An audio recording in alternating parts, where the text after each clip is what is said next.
And now finally God answered Job from the eye of a violent storm. He said, "Why do you confuse the issue? Why do you talk without knowing what you're talking about? Pull yourself together, Job. Up on your feet, stand tall. I have some questions for you, and I want some straight answers. Where were you when I created the earth? Tell me, since you know so much. Who decided on its size? Certainly you'll know that. Who came up with the blueprints and measurements? How was its foundation poured?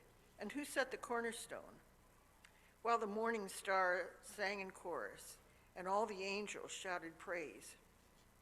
And who took charge of the ocean when it gushed forth like a baby from the womb? That was me. I wrapped it in soft clouds and tucked it safely in at night. I made a playpen for it, a strong playpen, so that it couldn't run loose.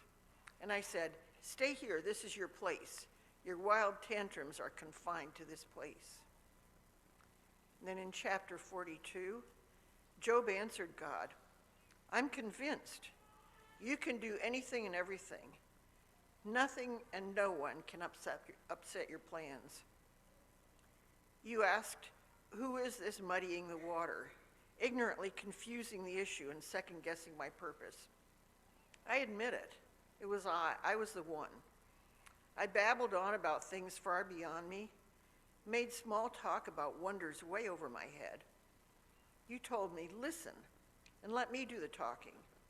Let me ask the questions, you give the answers. I admit, I once lived on rumors of you, and now I have it all firsthand, from my own eyes and ears. I'm sorry, forgive me. I'll never do that again. I promise. I will never again live on crusts of hearsay, crumbs of rumor." After God had finished addressing Job, he turned to Eliphaz, the Temanite, and said, "I'll have it with you and your two friends. I've had it with you and your two friends. I'm fed up. You haven't been honest either with me or about me, not the way my friend Job was. So here's what you must do. Take 7 bulls and 7 rams and go to my friend Job. Sacrifice a burnt offering on your own behalf. My friend Job will pray for you, and I will accept his prayer. He will ask me not to treat you as you deserve for talking nonsense about me and not being honest with me as he was." They did it. Eliphaz the Temanite, Bildad the Shuhite, and Zophar the Naamathite did what God commanded, and God accepted Job's prayer. Brian, we're eager to hear you open these texts to us.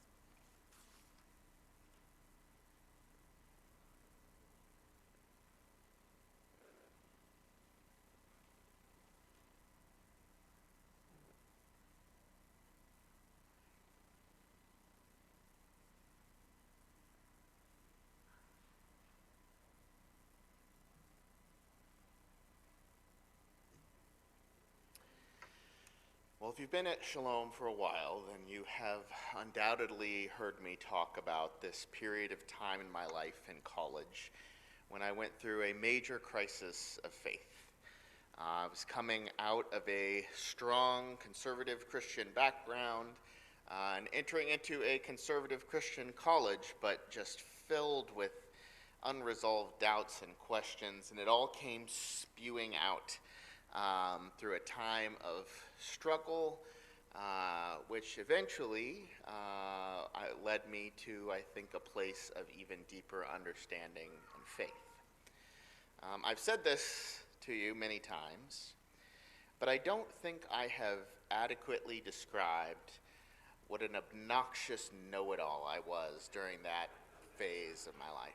Now, some of you might be thinking that I'm still an obnoxious know-it-all, which is fair, but I'm telling you, I was even more of an obnoxious know-it-all back when I was 19 years old and wrestling with these kinds of questions. I had kind of a chip on my shoulder, right? I was wrestling with questions that I thought that everybody should be wrestling with, and people just seem to be so satisfied with superficial answers. And so I would debate anybody who was willing to talk with me, and even some people who weren't, as I had these kinds of big questions of faith.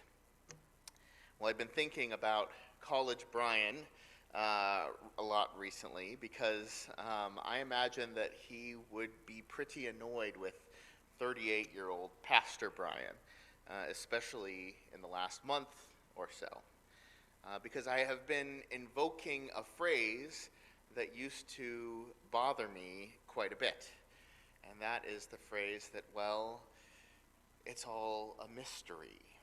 There are things we just can't know. I've noticed in the past month that I have found myself making this "it's a mystery" comment a lot.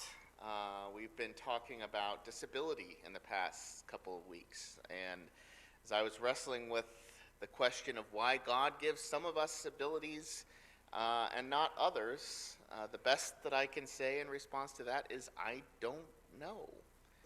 It's a mystery. We can't always understand God's purposes. I found myself at a mosque having a rich interfaith conversation with some Muslims just a couple of weeks ago, and some of them brought up the question of the Trinity and said, "Can you explain how it is that you believe that God is both three and one at the same time?" And I had to say, well, it's kind of a mystery. We can't really claim to understand that. It's something that transcends our understanding.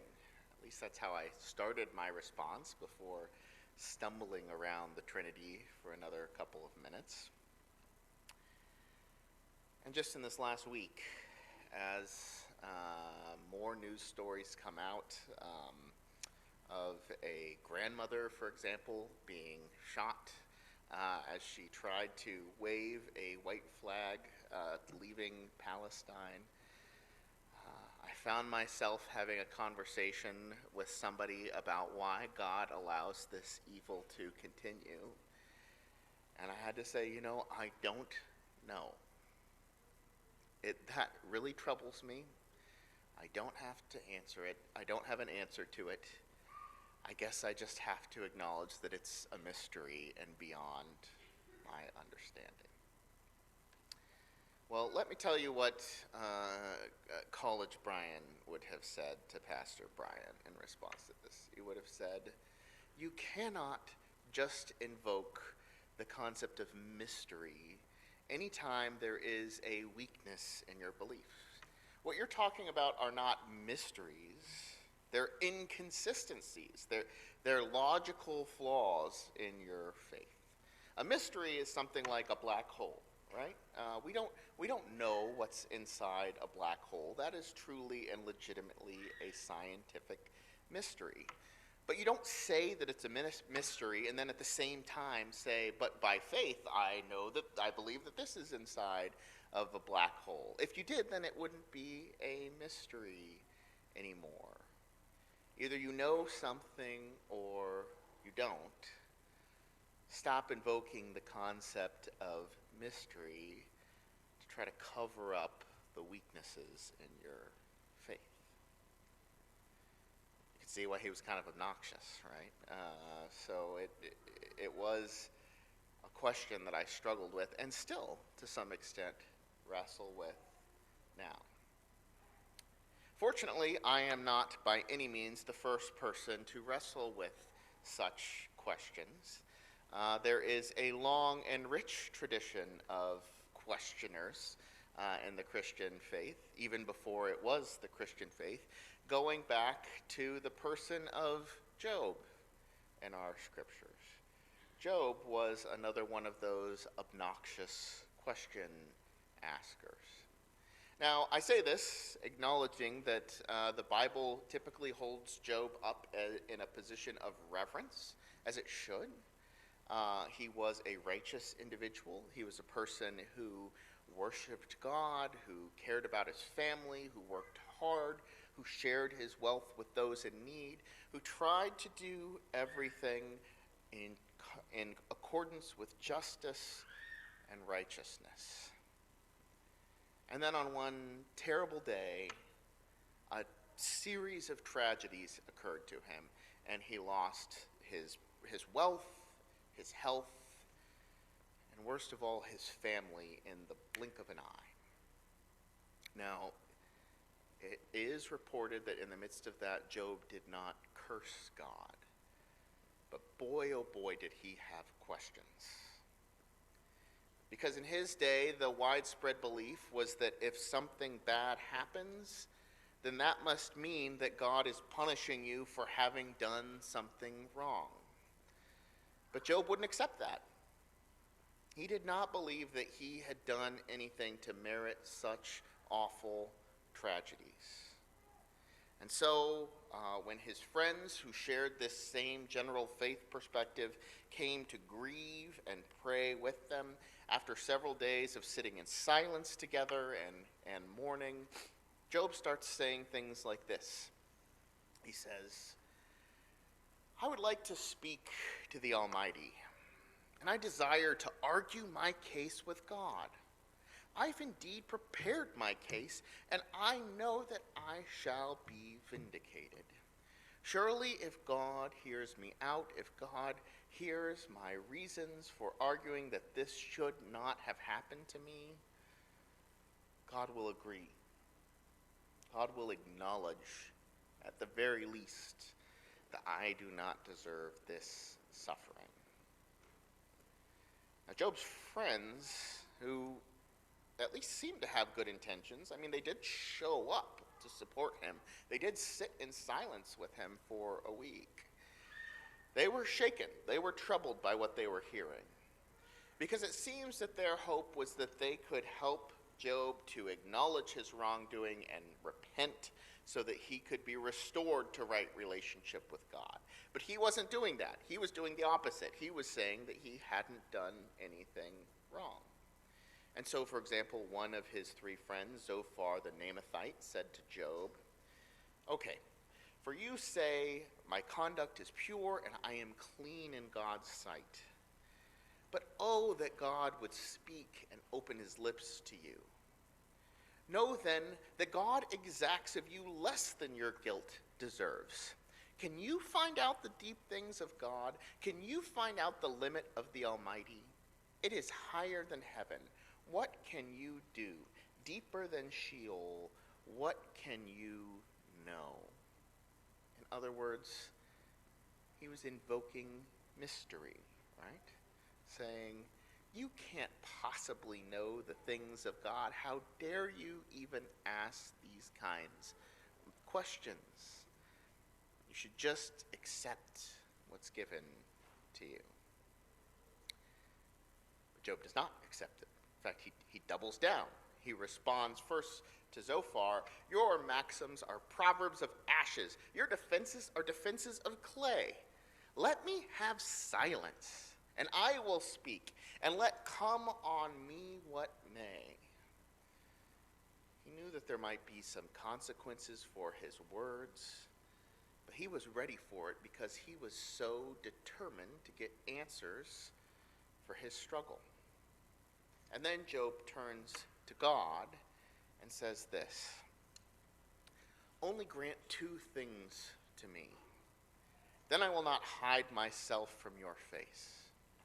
Withdraw your hand from me, and do let dread of you terrify me. Then call, and I will answer. Or let me speak, and you reply to me. How many are my iniquities and my sins? Make known to me my transgression and my sin. Why do you hide your face and count me as your enemy?" Job wanted to hear God's voice, even if it was a rebuke. Even if he was able to point out some sin or flaw or mistake that Job wasn't aware of, he at least just wanted to hear God respond. And this was bold and audacious and offensive to the people around him. But God eventually did.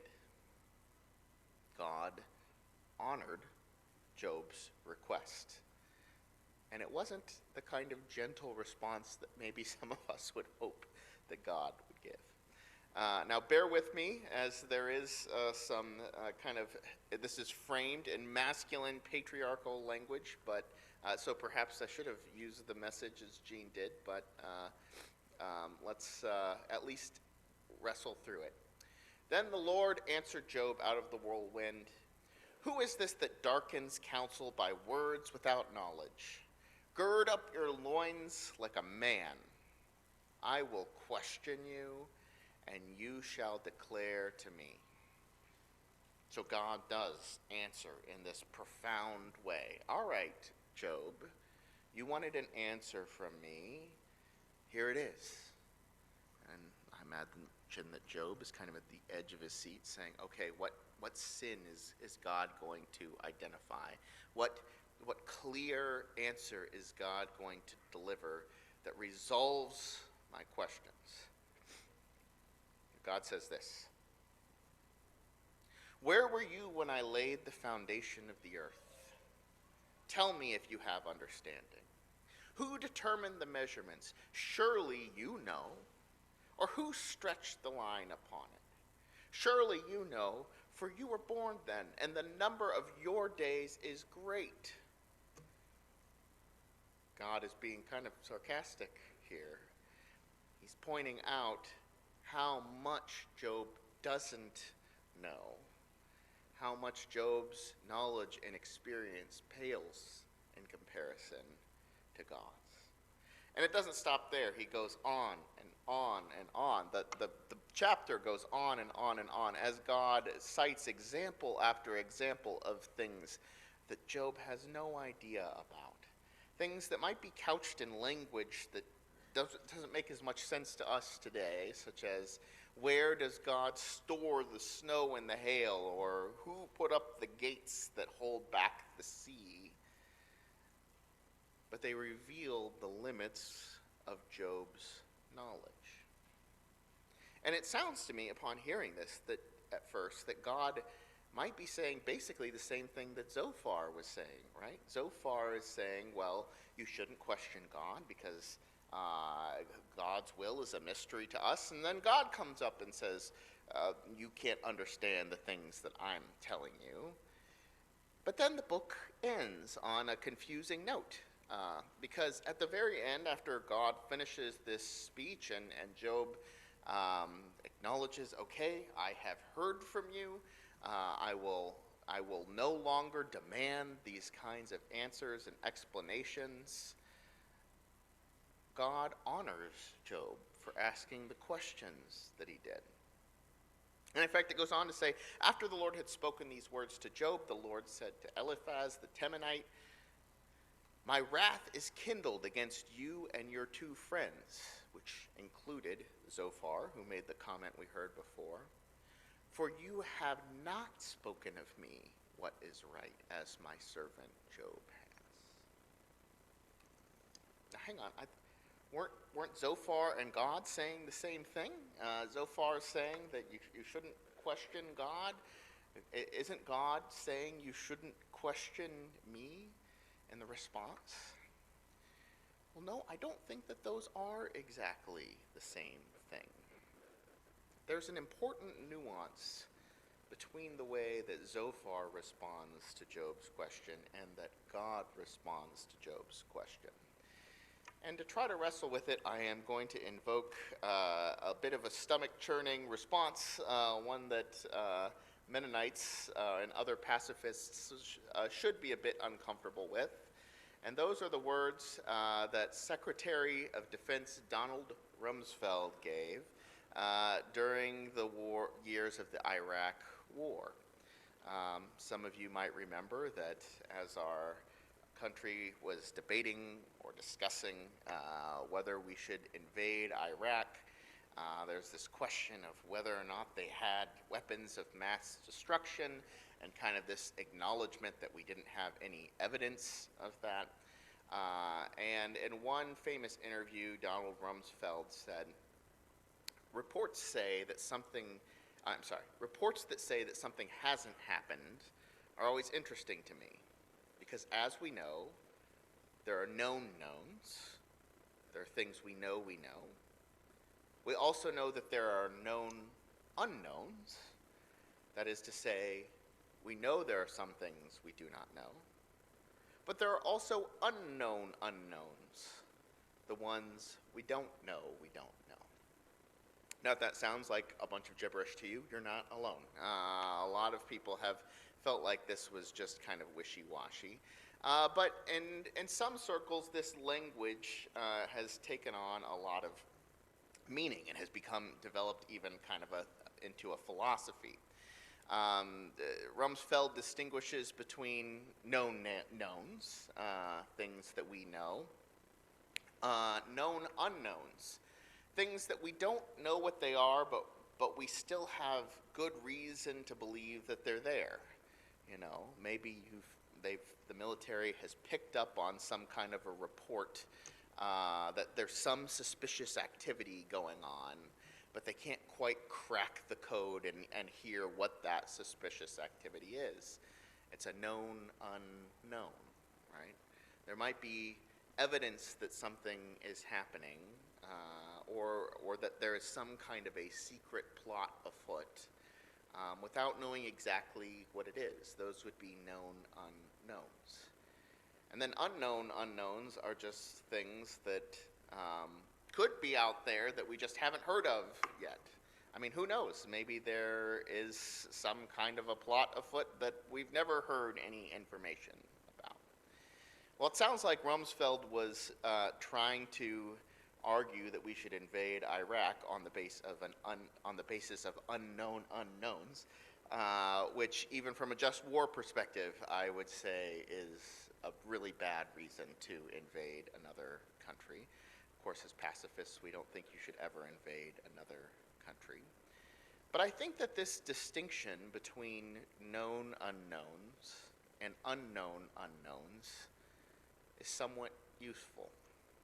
Because I would say that although we often say that things are a mystery in the Christian faith, that there are things that we don't know, this isn't a complete throwing up your hands in the air and saying, well, I have no idea, but I just have faith that somehow it works. There are known unknowns. Even though it's a mystery, there's good reason for us to believe in the mystery. Let me give a few examples, starting with the one that God offers in this speech. Just the existence of the universe that we find ourselves in. In Job, at the beginning of God's speech, I cited this passage a moment earlier after God gives that kind of brace yourself words at the very beginning. God says, "Where were you when I laid the foundation of the earth?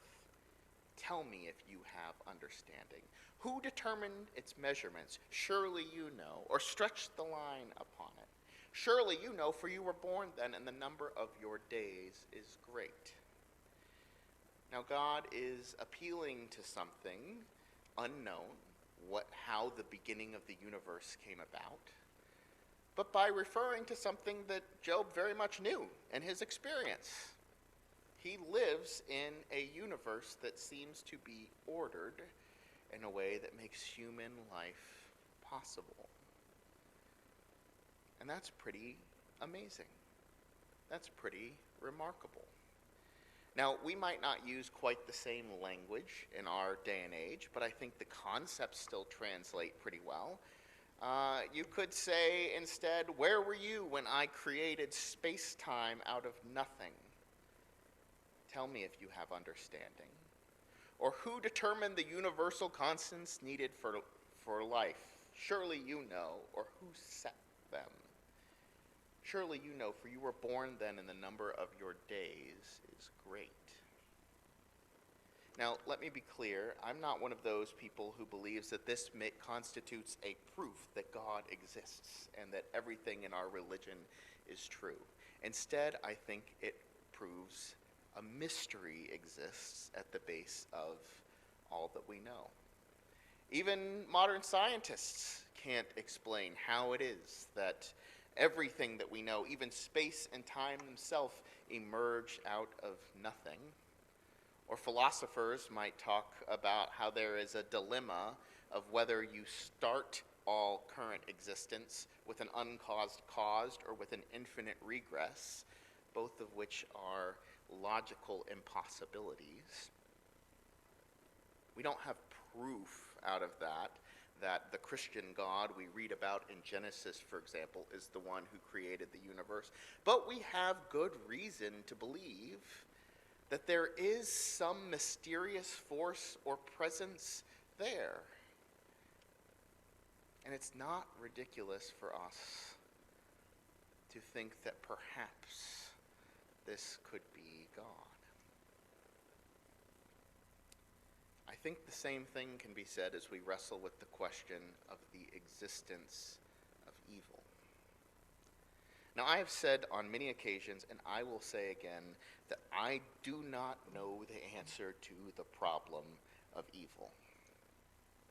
Why is it that a good God, who is all-powerful and all-knowing and fundamentally good, would allow not just some evil, but so much evil to run loose in our world? I don't know the answer to that, and it bothers me, and I understand why that shakes many people's faith, including Job's, to their core. At the same time, I think that the opposite conclusion, that, well, there is no God because of this evil, has its own equally troubling problems. William Lane Craig, a Christian philosopher who I don't always agree with, makes an interesting point when he says, in a world without God, who's to say whose values are right and whose are wrong? There can be no objective right and wrong, only our culturally and personally relative subjective judgments. Think of what that means. It means it's impossible to condemn war, oppression, or crime as evil, nor can you praise generosity, self-sacrifice, and love as good. To kill someone or to love someone is morally equivalent. For in a world without God, good and evil do not exist. I do think that there is some connection between our claims and beliefs about morality, our ability to speak to an entire world and say, for example, that the war that is occurring right now in Palestine, in which many innocent civilians, thousands of children are being killed, when we say that is evil, we are making the assumption that there is some mysterious sense of moral order in the universe. And once again, that doesn't prove that God exists or that this moral order exists. But I have to say, as much as the problem of evil bothers me, I am thoroughly convinced in my experience and my soul that something called evil is real. And as long as I'm willing to use that language, as I need to use that language, it doesn't seem that far-fetched to me to believe in a God whose moral framework allows me to say, this is wrong. We have this kind of inconceivable and yet real existence of the universe. This inconceivable and yet real existence of evil. But then I think the one that really drives us to faith can be those religious experiences. You know, I do think that there has to be an element of faith in Christianity, an element in which you cannot claim to prove with some undoubted certainty that if you take A and B, then it concludes C, and you must accept C, that God is real or Jesus is God or something, because that's what the equation demands. I think if it was that logically clear, then everybody in the world would have the same faith. Or God would make it so obvious that only the most stubborn of people could reject it. There has to be an element of choice. But that choice can come out of our experiences with God. When we have sensed God move in us or speak to us in moments when we needed it, when we have seen God at work in ways that we can't wrap our minds around, through people, through events, through a peace that passes understanding, through a kind of love that knows no bounds, then we might say, like the blind man whom Jesus healed in John chapter 9 said, you know, I don't understand all of the ins and outs of why this religion might work or this doesn't, or all of these details, but one thing I do know, I was blind and now I see. God has touched me, has helped me and healed me and shown up at key moments in my life. And for me, that is good enough reason to have faith. Not because I claim to understand all of these things. There are still huge question marks, huge sources of mystery. But they're not just mystery in the sense of writing it all off as, you should believe what people tell you. It is a known unknown. It is a presence that I can't fully wrap my mind around, and yet which is there nonetheless. You know, the very last chapter of God's speech, in chapter 41, God spends the whole time speaking about this creature that's called the Leviathan. This is a source of great speculation in some Christian circles. What is this sea creature that they're talking about? Is it some kind of whale or dinosaur, mythological creature that people made up, or something that we just haven't discovered yet? But whatever it was, it reflected something that people of the ancient world knew well. That in the sea for which they depended on for life, for sustenance, for travel, there were things that they could not understand or control. But even these things were underneath the power of God.